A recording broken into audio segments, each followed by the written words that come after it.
Julie, do you want to start us off? Yes, first of all, I really wanted to thank all of you, A, for the work you do, and for coming out on a Saturday and sharing your story.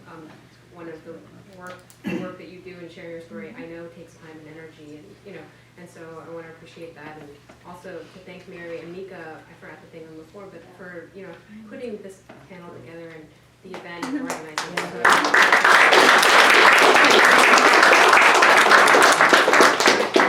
I learned a lot, and I'm deeply appreciative. I have a very specific little question. Nair? Yes.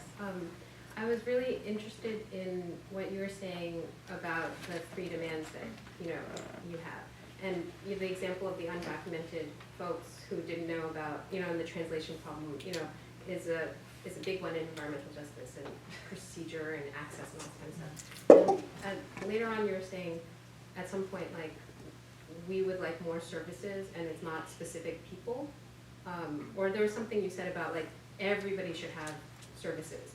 And so I guess, what are the services where are the groups that are getting a lot of focus, like maybe the kids in the school, and what would be more services that you would like? And then, to me, that also raises this interesting question that has come up in a bunch of your different talks about the role of the state, the failure of the state, community and autonomy, and also, this is not really formed, so I'm honestly trying to understand.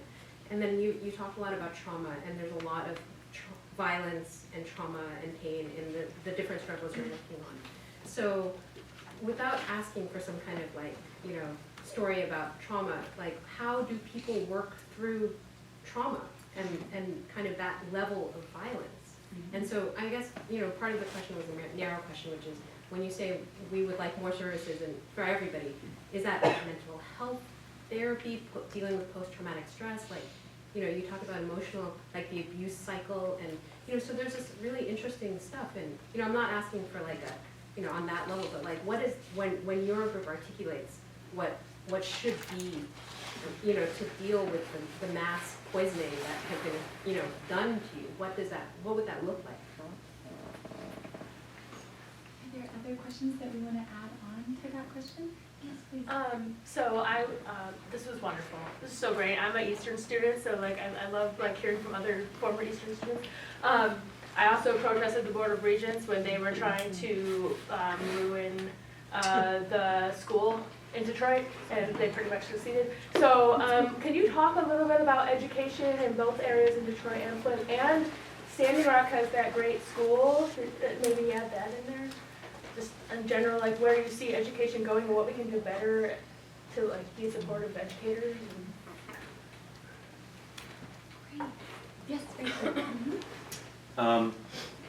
Just curious if folks have any experience or any ideas about how environmental justice movements or organizations can collaborate or interact with other sort of social justice or other movements and organizations around racism or police brutality or sexism. So we'll go ahead and start with those 3 questions. So we have a question about services, role of state, I don't need a ton to articulate it beautifully, but just to kind of, and then a question about education and a question about social justice, organizing intersectionally. Would anybody want to start? Maybe Mayor, would you maybe want to start since she was? Yeah. Whenever you're doing it. Okay. Yeah. I want to make sure I capture everything I'm supposed to respond to. So who's getting services and who isn't?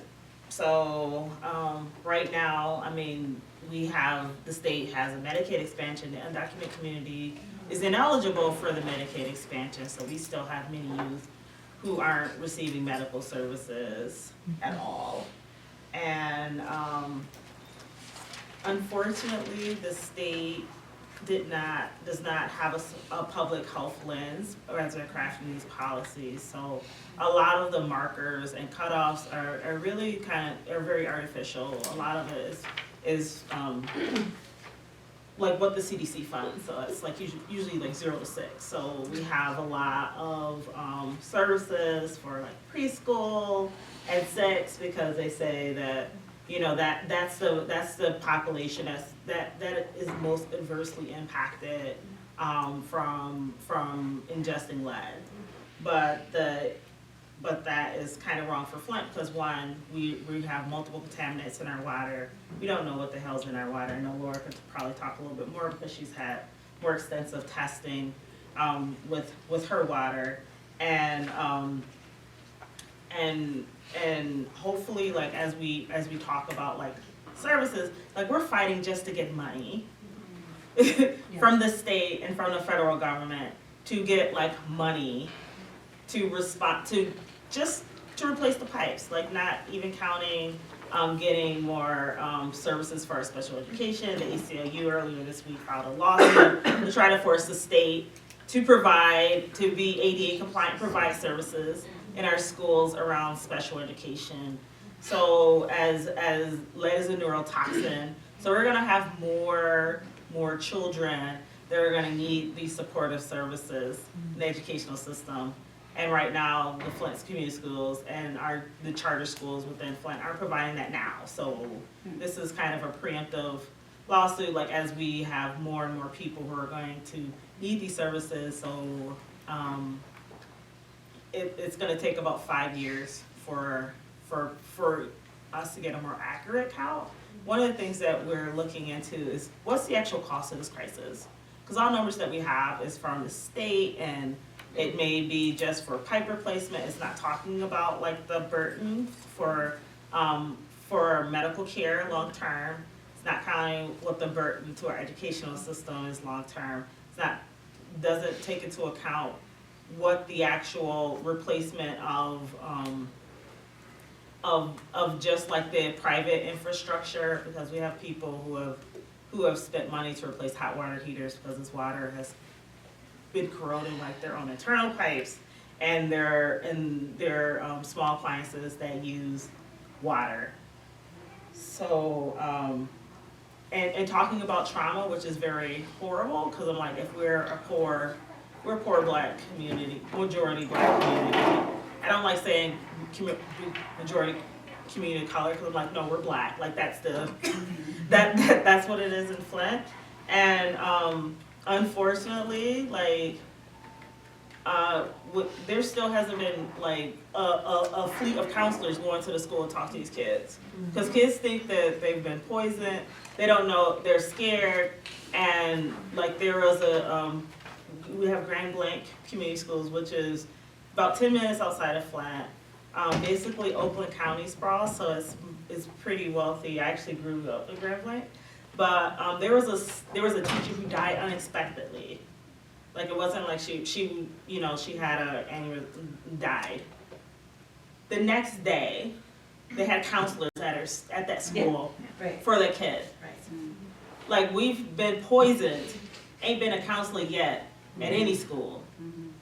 So and now they're starting to have like this bus, but it's just like when you have like people are like not culturally competent anyway, and you have like these systems in place that there's no cultural competence, so it's not really accessible. Because when we talk about accessibility, like, you need to really know the community and hopefully be from that community, so you have some shared experience that's intangible.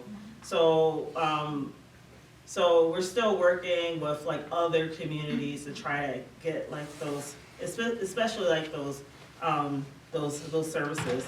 I kind of talked about like the education system in Flint and how they're just basically a hot mess, and unfortunately our school board was more focused on plugging a budget hole than the public health for their students, because those kids were drinking the water all the way up until last year, September of last year, even though we had all of the other youth serving organizations stop using unfiltered water in February of 2015, and the schools were, in public schools, those kids were still drinking the water all the way up until October 2015, and there were schools that had way over the action level and when they tested it, because unfortunately in the Safe Water Drinking Act, the lead and copper rule, school is not required to test in schools. So that is something I would say like work to do long-term, that we need to include that. And like once the lead and copper rule is up for public comment, which will be early next year. And I guess finally, no, I'll let other people speak about the other question. So passing it up. Yeah. Gosh, there's a lot of good information. Let's see, so there's 3 questions. So I guess I struggle with the first one around trauma because it's like so, we're always like fighting, and so it's constantly like this triggering of everything every day, all the time. And so a good example of that, like we were doing sidewalk chalking against the gentrification of our neighborhood during an open streets sort of, hey, look at this hip new neighborhood bicycle event. And we're writing like stop gentrification, Black Lives Matters, you know, open schools, not open streets, like all this stuff in the midst of what was a broad showing of a police state to protect, you know, the cyclists. And somebody comes running out, a neighbor of mine, who is really into this new development of our neighborhood, like, hey, what are you doing? You're messing up my event. And I just like looked at her and was like, I knew that she was just diagnosed with leukemia, like last week. And like, just like that moment of like, okay, where are we? Where are we right now? Where are we today? And like, just being able to just like rehumanize ourselves in these moments of high political tension is like almost one of the most difficult things, because we're so used to infighting over so many different issues, and like the multi-generational conflicts that we're all sort of embroiled in, sort of preclude even our humanity when it comes to the political situation. So I just, you know, instead of trying to talk about gentrification, you know, trying to recenter and refocus on the humanity of the person in front of me, which was, you know, how are you doing? And that, like, that moment for me is like constantly telling about like, we're all complex individuals, but at the end of the day, like we all end up in the same place, 6 feet underground, right? So I'm trying to be more of that and less of the like, oh yeah, you wanna come buff my stuff out? Come on, let's talk about it, you know, which my friend was like behind me, ready to like jump on this woman about that, and I was like, so it's that. And just trying to recenter in practice and like dialogue practices, which is not easy. So I was thinking about the schools, hot mess. I'm following folks like Elena Herrera, who was elected and then undermined and then trying to get re-elected for a place that she was already elected for. So, you know, focusing on the folks who have been following the money and being shut out by so many emergency managers over the last decade, it being one of the longest under emergency manager, and then now having Judge Rhodes be the emergency manager who is mitigating the bankruptcy procedures for the city of Detroit. So we're like, there's so many intricacies of that, but focusing on the school board election is something that I've been keeping an eye on, to re-elect the people who we already elected. And then the third question was the institutions with community groups, and this one is particularly tricky, and I've actually asked myself this question, trying to get training on how to do that, to help bring that back to center. So like, why should we be listening to community, right? And it's about self-determination, it's about democracy, and like constantly centering the humanity of folks who we live with. And creating tools, talking about like, what does an equity lens actually mean, right? And when are we being effective in applying an equity lens that will result in actual changes for communities that are disproportionately impacted? And when are we applying a sort of diversity, equity, and inclusion lens that might actually do something like make us feel better about ourselves until 10 years later, or 20 in case of toxics, right, we're actually worse than we were in the 1970s when the U.S. Race and Toxicity Report came out.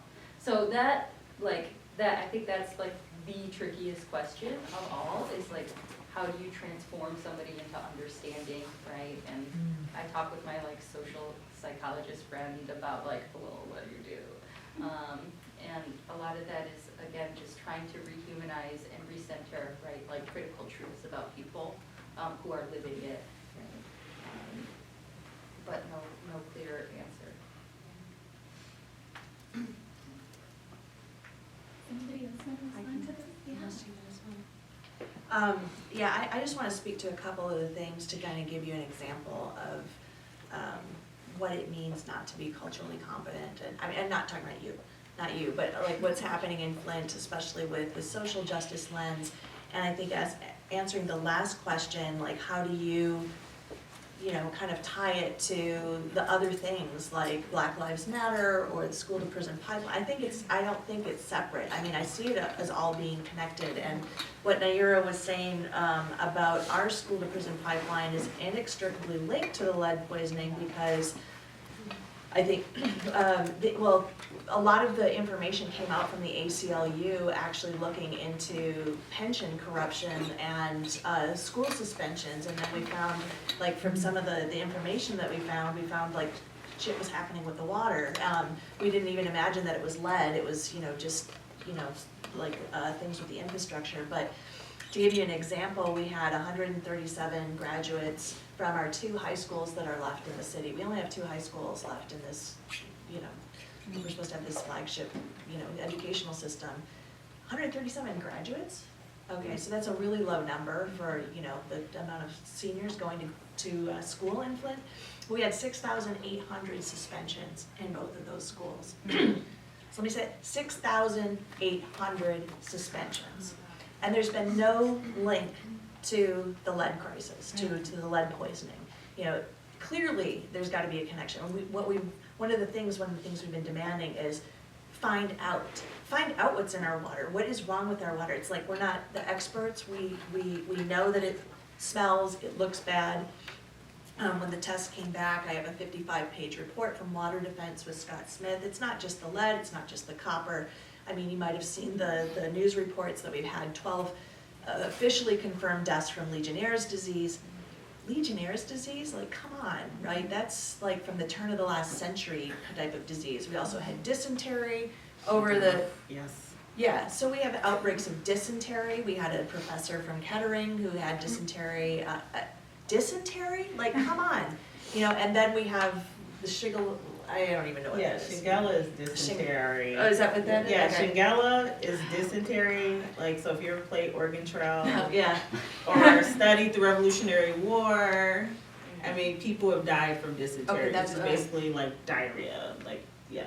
Pretty much. I mean, it's so, we have like all of these things happening, and the response is, well, you people are getting sick because you're not bathing and washing your hands, and it's like, no, we're washing our hands, but it's coming out of the water that we're washing our hands in. And we've taken direct action, like we've taken people from Flint to Ann Arbor to shower. You might have seen the action that we did. We've had die-ins at the water plant, things that can draw attention to it. With the Medicaid though, specifically, that's insulting on top of everything else. So I being an adjunct professor and chronically underemployed, I'm basically an at-will employee who gets contracts. Maybe I have a class, maybe I don't. Maybe I find out a couple days before the class starts. So once I found out 5 days after the class started that I was supposed to teach a class. So sometimes I'm on Medicaid, sometimes I'm not, because I don't have any benefits whatsoever. And because I have 3 kids, it easily tips me over into the poverty level. Like, so I qualify for food stamps, I qualify for Medicaid. I have twins, and one of them keeps getting dropped off inexplicably off of Medicaid. Like, she just disappears off of the system. And when you're working with groups, with social justice groups, you realize you're not alone, because a lot of other people have been having this problem, this glitch, this error, and it's like, it's not a glitch when you start to recognize that it's happening all the time. And I might have not have even known if I hadn't had twins. You know, I might have, you know, I knew something was wrong because my other twin, you know, still had it. Another example is we're supposed to be getting psychological services. So one of the things that Flint has a lot of now that's come out of the water crisis is we have a lot of signage and glossy brochures and pamphlets that talk about how well we're being helped. And maybe a few of the pamphlets are in Spanish now, so that's really, and these billboards, if you see anything that says Flint Forward, that's Governor Snyder's public relations firms that we're paying with taxpayer money for, so that tells us that the water is okay, and it's not. So there's a lot of that kind of promotion. So you have all these signs up saying, are you stressed? Is the water stressing you? Then it has a number that you can call. Now I called in early June because I do this with Naira, is like I'm the mom who you know can qualify for this stuff, so I go and actually see what it entails, like what it takes to sign up for things. I go to these things, I bring my kids with it, you know, because these are the services that were being provided as part of the recovery. So I called in early June. I didn't get an appointment for a psychological exam until the end of September. And at which point it was a Skype interview with a nurse practitioner with a specialty in psychiatry. So, you know, so I got to talk maybe 10 minutes to this person on a Skype thing. Now they had the equipment there. It was, you know, it had this big screen that I could talk to somebody. And it was like, and it did nothing. Another thing was, we've been told that we need to mitigate the effects of lead. It's you know, we need to eat better. You know, we need to eat more fruits and vegetables because, you know, that'll help with the lead. And so one of the things that we've had is a lot of these, when Naira is talking about demanding educational services, this is not the type of education that we want. We don't want to be told that we need to eat fruits and vegetables. We're poor, but we're not stupid. Also, what are we gonna do with fruits and vegetables? I'm given a bag of, you know, 5-pound bag of potatoes that are like really low grade, like they've been basically yanked out of the ground, they're crusted in mud. All of these things are water intensive. I can't wash these fruits and vegetables with the water that I have. I have to use bottled water for this stuff. So I go to one of these things with my kids, and they give us coloring pages with smiling apples and bananas that we can color so that we can remind ourselves that, you know, we need to be healthy. Rather than replacing the pipes. And they also took an hour and a half of our time showing us how to cut up an apple and some carrots. So, and you had these very young, well-meaning white women parachuting into the community with no understanding of children, let alone black children and moms and, you know, caretakers. You know, passing out these coloring pages and really treating us like very, very poorly. So, I mean, those are just a couple of examples of what's being done. And this is making a lot of money for the nonprofits. So it's not going to us, it's not going to services, it's not going to fix the situation. It's a cash cow for United Way, Red Cross, well, not Red Cross. Yeah, Red Cross, United Way, Food Bank, Eastern Michigan. Food banks, so these nonprofit industrial corporations, which is probably our biggest industry, I would say, in the city. It was even before the water disaster. A lot of people make a lot of money coming from the big business. Yeah, coming from the bedroom suburbs. They don't live in Flint. They have these 6-figure incomes. They come in, you know, to help us, and then they leave again. So that's just kind of what I wanted to say with that, to get an idea.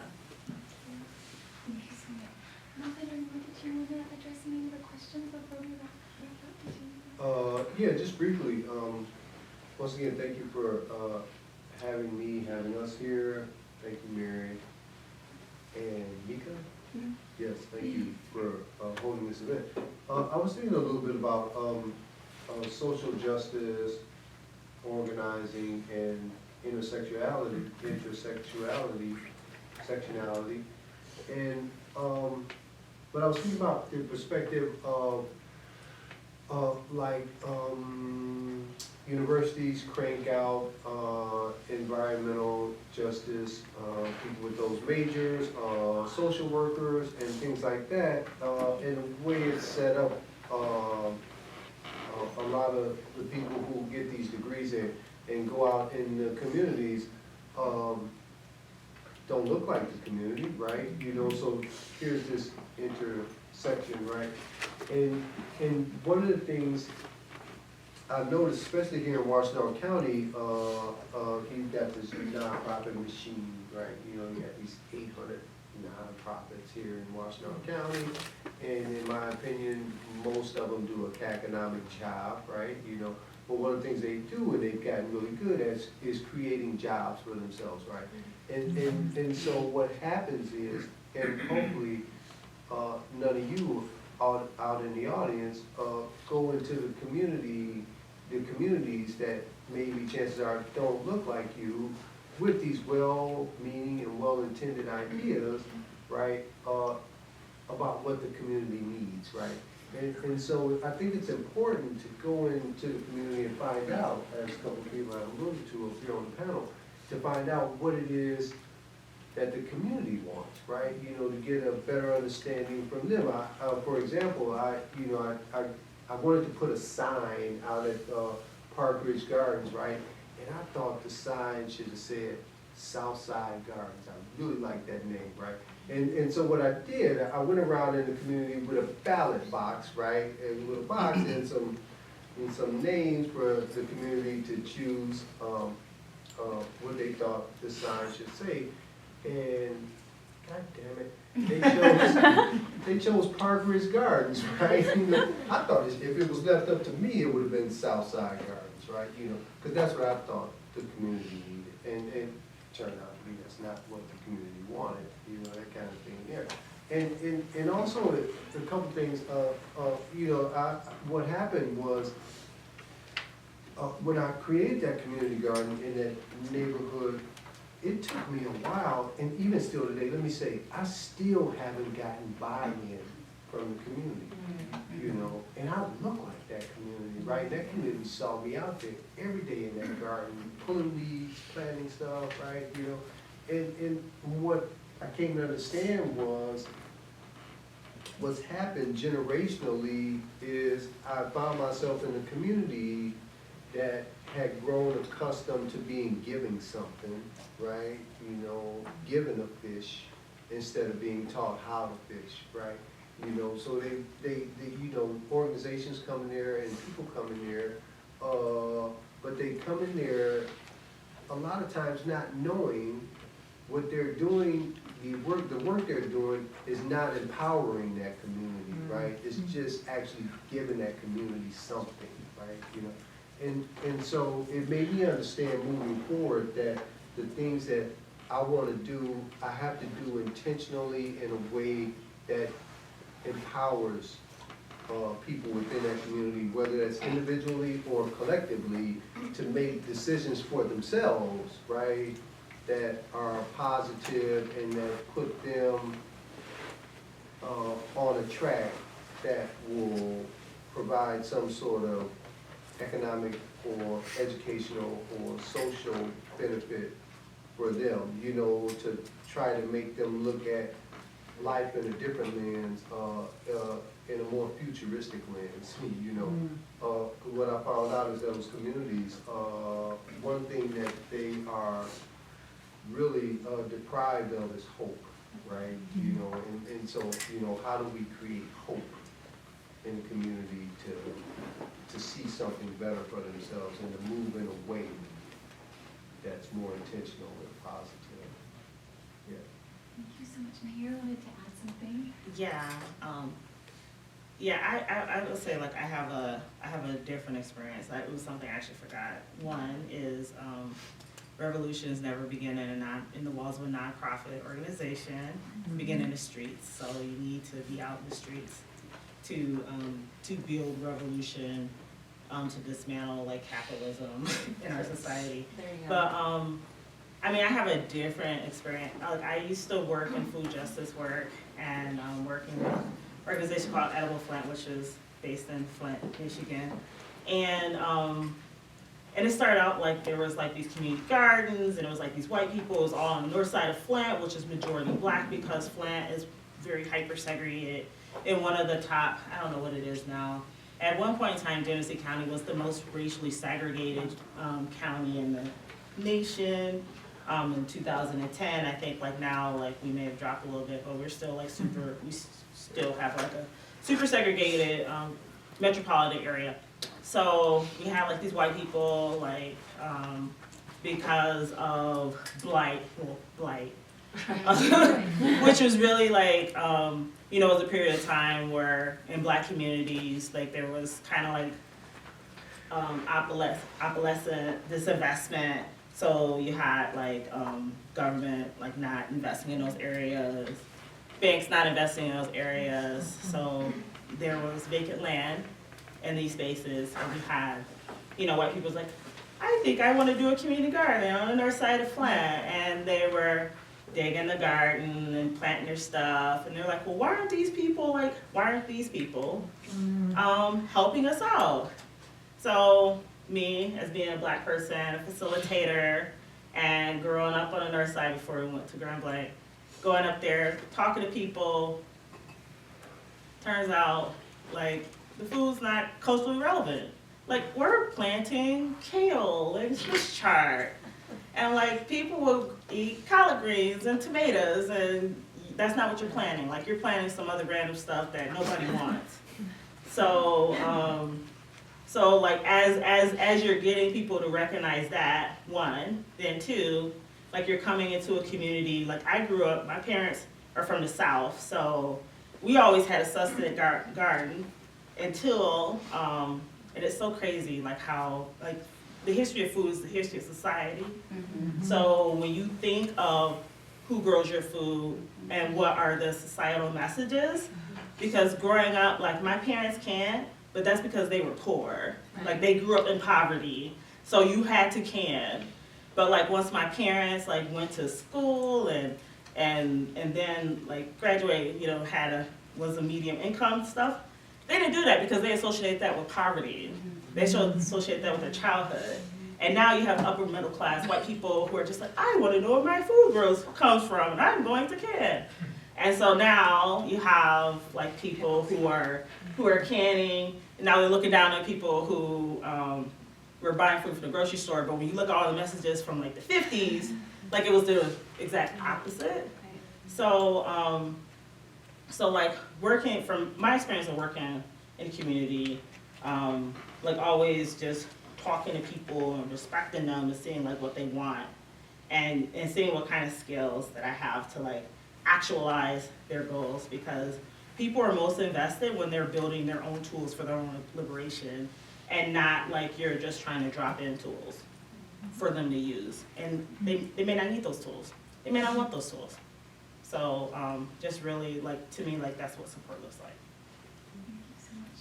Yeah, just really quickly to answer your question, the way to like connect environmental justice groups with other groups, I find that through my experience, it's mostly been like first you have to like build those strong relationships with individuals that are working in other groups by supporting, and like not just like showing up and just like showing your face and leaving, but like actually being like, how can my group as like an infinity group like support your cause? Like how can, like not that you have to put a lot of effort into telling me what to do, but like just tell me like a direction to go to support it. And also like the way you frame kind of like an overlap between two movements is really important, especially with the environmental movement, with other social justice movements. An example of that is like, there's recently a project that came out called the Toxic Prison Ecology Project, and that's like bringing in issues of first just mass incarceration, and also the fact that all those prisons are often built on Superfund sites, and like the water and food, everything that goes through those prisons, and the labor too, so you're getting like all these intersecting issues in a prison space. That is like that's like an example of like the way you're framing all these different issues and bringing them together to work on a common project. So there's a lot of examples like that. Like I was saying, in our discussions with environmental justice, we talk about how it literally intersects everything. And it's just, you just have to find those framing and find a way that everybody can kind of plug into like that issue. Can we give another round of applause to our amazing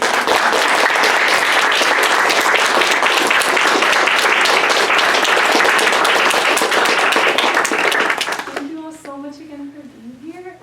We have dinner now for everyone. I'm sure y'all are hungry at this point. So we have